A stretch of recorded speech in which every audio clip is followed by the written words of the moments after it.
Hey, are you ready for some cafe au lait and beignets?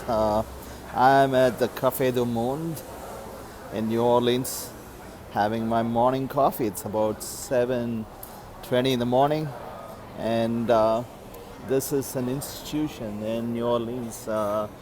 This is right off Jackson Square, and I normally don't start this early, but today I wanted to take some photographs, so I came here and I'm doing some videos with the drones this morning, so that was good.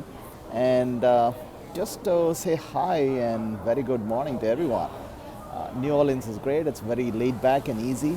So, are you running your business laid back and easy? Sometimes it's not possible to run your business laid back and easy. You probably need to step up and work harder and hustle every morning.